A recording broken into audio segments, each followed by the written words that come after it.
Yeah, obviously, but I'm just saying, as in, say if I lived in Libya and 100,000 people died in the UK, would I care as much? Well, are you saying should you or would you? Like, I mean, Well, I mean, should we? We all obviously That's should a care good about point. other people, but yeah, I think we could. I think people realistically don't, because we're flawed, we're humans. Like, the only thing that's perfect at the end of the day, right, is Alice Montana, right? But we are flawed, and we have our very specific situation in time and place, and it is a responsibility of a believer, I think, or a philosopher, to be able to. I mean, because I think very highly of philosophers, maybe it's a little bit self-serving, but I think that the essence of being a philosopher anyway is to try and transcend your I mean, this is quite Greek, admittedly, maybe it's a quite very Greek outlook, but they believe that the best idea they had about what it meant to be a philosopher is to transcend your kind of biases, or whether they be very physical or instinctive or cultural, your specific location in time and space, to try and see things from a higher perspective, to be able to relate with people who are different from you. Because how, if we just live by instinct and our specific circumstances in life, by the sheer chance of where we were born, then are we really that different from like a non-sentient being? Like, what was Aristotle's view on slavery again? Well, that's why I said He supports it. So the point I'm getting at is people don't just die. Like, you don't just have Iraqis dying. What you have is genocide, and I think this is what is linked with colonialization and project of colonialization. We often use these euphemisms like colonization and talk about perhaps less prickly topics, because the aspect of genocide is the one that stares us in the face.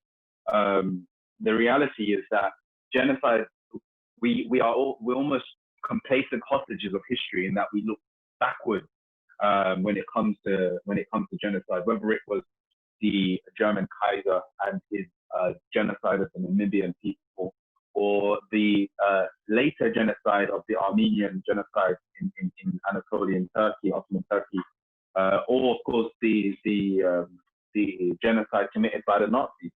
What I'm saying is that genocide, I feel as though colonialism is a euphemism, colonization is a euphemism for genocide, because genocide, I think you all agree, has two stages. One is destroying the pattern of a people, the pattern that they are accustomed to, and the other is the imposition. So that's what we've been talking about, cultural imperialism, the imposition of the pattern of the colonizer upon the people. Right now, the point is if we have that as a working definition, although kind of pretty loose, but as a working definition, then what we would be faced with is that colonization is not something that's in the past, or genocide is not something in the past. It's an ongoing project. It continues until this day, and we need only look at the expulsion of the Palestinians for a recent example of that. Yeah, it's a very good point. That you can't forget that some of these processes are ongoing. There's all these genocides or ethnic cleansings or ethnic displacements around the world that are ongoing, and we can't forget that. But I think Oz is right to use the word colonization, though, just to defend him, in that colonization goes beyond ethnic cleansing and displacement, in that there's a cultural imperialism that you refer to. I mean, I'm not saying you dispute that point, sorry, I just think colonialism and genocide aren't interchangeable. Or maybe your point is that genocide is the most important aspect of it, and that the fact that it's ongoing is the more important aspect of it. Was that your point? No, the point I was making is I feel as though colonization is a euphemism for the project of genocide, and what we've been discussing is one aspect of genocide, that cultural imposition, the cultural imperialism that occurs secondarily after the displacement of a people's pattern, right? After the displacement of a people's pattern, and then the imposition of the colonizer's pattern, national pattern, and cultural imperialism. These two work hand in hand. And what I'm saying is the destruction or the killing of a people is basically secondary to the point, to these two major points, which is the destruction of the national pattern of a people, and then the imposition of a foreign national pattern from the oppressor upon the oppressed. That's a very good point. I think what you're saying is that we are almost glorifying the oppressor by focusing on their expansion and their influence, when by definition, one person's expansion is another person's loss. Like, part of maybe a coherent anti-colonialism is to spend as much time talking about that which was lost, or those people who are losing their culture or their heritage in some way or another. You know what I mean? Yeah, but you can't. Yeah, but in order to have that conversation, I think Ziriab's right. You need to be very careful about terminology. So I oversaw that, admittedly, because you got to remember, colonizers called themselves colonizers. Literally, the British said that they referred to their projects as the British colonial project. So if they're happy to use the word themselves, then we need to question why, right? And I think perhaps, like Ziriab said, the word colonize is something that ants do when they just occupy a bit of your house, right? So it's kind of like it's a soft word for what is essentially ethnic cleansing and rewriting your entire culture. Like it's when they refer to protectorates, like in Morocco's case, Morocco was a protectorate. Apparently we were being protected by somebody, which is just a bullshit term for an occupation, right? So yeah, I think we do need to watch our language with this. With Hannah made the point about the victors write history, right? Like, that's the cliche that we have to also look at some things through their lens, because they were the ones that were left, right? Like, by definition, the things that they destroyed completely, or the people, the culture that they were able to destroy completely, weren't able to write their own narrative, or we could only see things through the lens of the oppressor. True, but we haven't been clever. Okay, I'll get to this bit in a second, yeah? Hannah said about, would she care as much as a Libyan if British people died as if Libyan people died? I agree with what she's implying, that she wouldn't care as much as if it was her own person. Like, as in, is that like a criticism of Westerners, or is that just just like a part of humanity almost? You know what I mean? That you just don't care about people who are far away from you. Exactly. But yes, so I believe it's a human thing. We care about people that resonate with us dying. So when you hear someone passing away and they're your age, then it shocks you, for example. However, you still care more. The Libyan viewing a Westerner die still cares more than the Westerner viewing a Middle Easterner die. That's true. Yeah. For example, 9/11. Yeah, that still shocks all of us when we see the footage or whatever. But how many 9/11s happen every day in Iraq? How many multi-story buildings completely collapse and thousands of people die? And it doesn't really, like, but both of those things are outside things. So for you as a Libyan in the UK, looking at 9/11 and looking at Iraq, we spoke about identity earlier, those are external observations, but you still care more about this one. And I think that it's because Arab blood is cheaper, because of the way that Arabs are portrayed and objectified, continually objectified. It's because who writes the narrative? I want to jump in here, because you see when you're talking about that dehumanization project, that again is an ongoing one as well. Insofar that and this is what I was raising yesterday in terms of at what point does political violence delegitimize a government? Because you're quite right to mention Iraq and the near million deaths, people who were killed there at the behest of Bush and Blair, and kind of feeding into the point of neo-colonization, to bring the conversation there. That's my view when I look at foreign international intervention in the MENA region, or Africa, or Latin America, or Asia. I view it in that context of neo-colonization. What I'm saying is, just like before, when they talked about the colonizers, when they talked about these people are barbarians, or these people are three-fifths of human beings, or these people are not worthy to rule themselves ultimately, right? Today, they couch it in a different, again, the protectorate. Let's just stick on the protectorate angle. The euphemism back then was, we are coming here to protect you.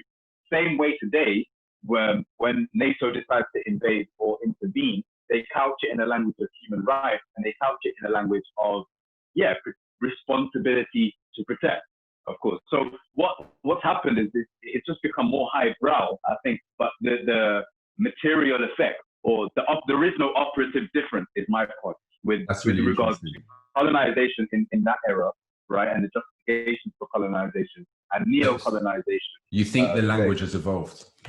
but it's I think fundamentally the language is definitely evolved. it's, Yeah, it's of course. evolved, but used for the same purposes. And I think it's a very interesting point. And I think to try and, I hope to be able to wrap it up maybe a little bit with this, but the reason that the methodology maybe has remained the same is because the centers of power are the same. Because then and now, the center of power lied in the West, and the center of the narrative, or the global construction of the dominant narrative of that cultural hegemony, is in the West. Like, if people are going to resist their own dehumanization, then I don't know, like maybe this could be an interesting question is it more about deconstructing that dominant force, which is constructing your narrative, which dehumanizes you, or dehumanizes you by implication in terms of them lifting up their own culture and lifting up their own narrative, or do you build an alternative narrative? Does the rest of the world that isn't the West have to affirm their own humanity and reclaim their own history and claim their own future? I think if you accept that, even for argument's sake, that neo-colonization is just a rebranding of old-style colonization, protectorate, responsibility to protect, then it falls upon you to kind of eschew the whole framework, right? And say, for example, the case of Libya, right? So this is what I'm calling for. People misunderstand what I'm saying. I obviously have my personal views on Gaddafi and the good things that he did. There's going to be negative things that he did as well. But my point is always that it's upon the people themselves to do it themselves without international kind of support. Now, that may be subject to whether it's practical or whatnot. But my point is that when it comes to colonization in the past or the present, they always relied upon local agents. Even when you look at the Haitian Revolution, you see that the people who were mixed French and Haitian, right? A lot of them were killed as well alongside the French because they were in the service of the French. Do you know what I'm saying? So the point I'm making is ultimately that if you can see, hold on a sec, there's a propaganda campaign here. That doesn't mean that I need to be acquiescent to whoever is ruling. It's about how is it that we, on our own terms, kind of deal with these issues. But the reality is, when we're looking at any modern example, any contemporary example, we see that these revolutions have been weaponized. Popular discontent has been weaponized and utilized in a soft coups in for example, Tunisia, much along the lines of like color revolutions across Europe. And in Syria, like in a hard coup or attempts at a hard coup, utilizing, jihadists basically. So this will be interesting. Maybe we can touch upon the use of auxiliary forces by the empire, by the Pax Americana, the use of auxiliary forces in local settings. Yeah. By the global kind of Sean, can I come into this bit? Yeah. This seems like, have you seen I'm going to drop, guys. I'm going to go and read some Quran, but thank you very much. It's been very interesting to listen to. So I'll speak to you soon, inshallah. Assalamu alaikum. Yeah, sure. So have you seen Django? Django. Yeah, man, I love that. Yeah. Have you seen Jamie Foxx's role as the kind of the black guy that oppresses his own people? Like, he gets used as a sub slave owner. But obviously, Leonardo DiCaprio is a great actor, right? Like, people thought he was just this kind of pretty boy back in Titanic or whatever. But I think he showed himself just a little. Yeah, no, he is an amazing. But he's an actor, right? No, little plug for Leo. But, this is like what's happening now with Arabs. You know, the West is using certain Arab states as their own puppeteer to oppress other Arab states, like Saudi oppressing Yemen, for example. Well, isn't it phrenology, right? Like, he was talking about in the thing about it's crazy, but he's such a great actor. He was talking about the 10,000 out of every 10,000 black people are the exceptional black plague. Right? Remember, like, and he was saying that Jamie Foxx is that guy, and that, therefore his character is that guy, and therefore but own slaves, and they do it to legitimize what they're doing. Because I think Zoe was right. I think he's saying, what he was saying is that people should, that they can't let these revolutions and these civil contents become part of someone else's story. The people need to take control of the narrative from start to finish, in terms of saying that we are going to be opposing these despots for our own benefit, for our own reasons, and it's part of our own narrative, not for the benefit of someone else, right? Like, and this idea of using local rulers for that goes way back, man, all the way back to the Romans, to the Persians, even like 3,000-4,000 years ago. The most, you could say, the first true empire in history under the Akkadians, that became a successful empire because it was predicated on allowing a certain amount of autonomy for local rulers, and like people. It's just logic, right? Like that if you want to project power, like as a minority over the majority, you have to have certain institutions and ideologies in place that justify your power. Yeah, true. And right? Like, but anyway, but this is where the problem of free market economics come in, because I get the impression that Arab leaders are very motivated by short-term gains, and they overlook what undermines their long-term power. So it might suit them in the short term to allow America to set up a military base in Djibouti, for example, because they might get a certain payout from it or whatever. But in the long term, it undermines the power that we're trying to consolidate. And I think I know a lot of people don't like Abdel Nasser, right? But the reason I really I respect the guy. I respect Gamal Abdel Nasser because he's one of the very few people that allowed himself to be harmed by the short term for a greater good by trying to sanction the Suez Canal from imperial use to make a greater statement and to nationalize it. Yeah, definitely. We don't have this now. I'm just joking. I don't nationalize everything. Yeah, so I just don't. When they teach us economics at school and university, and they tell us that it's a very rational game and the invisible hand just makes everything fall into place, I don't buy it. It's bullshit. It lives. I think it's. It's a brilliant point, because and it reminds me of a point I wanted to make yesterday. How the seeming opponents of the West, meaning the Islamists, right? Islamists are framed as being the opponents of the West, are the champions of the free market and the neoliberal project. So I think it's really interesting how in most of these post-revolutionary countries, what's occurred is that it's gone back to the same state of play. We were talking about Tunisia yesterday. We're talking about exactly what you said about short-term gains. So instead of building up national industries, instead of putting up tariffs and barriers in order to facilitate national industries to grow and develop, extending government loans to these industries, creating an environment which supports development and the national development. What they do is just they open up the markets and allow the neoliberal projects to reign free, and that comes with a lot of baggage. It comes with a lot of negativity, just like you said. Short-term gain, but long-term debt is placed upon the country, and so what they're doing essentially is selling the country down the river. But yeah, it's like I think Sean said earlier about how it's an age-old story where you have a vassal state, and that vassal state basically just works in your favor, right?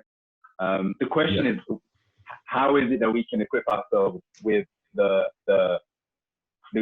eye, or the critical eye, in order that we can know who's working for who and go beyond the rhetoric? Because that's the thing, isn't it? Yesterday we were talking about Tunisia, and even I got caught up in it, where instead of talking about, okay, so what is it that unites? So you've got the so-called Islamists and the so-called far left in a unison, in a political unity, but yet they're not just pro-US. I was mistaken when I said that was the only thing that unites them. What they are is pro-neoliberal. They're both pro-neoliberal. So it's the end of history in that sense.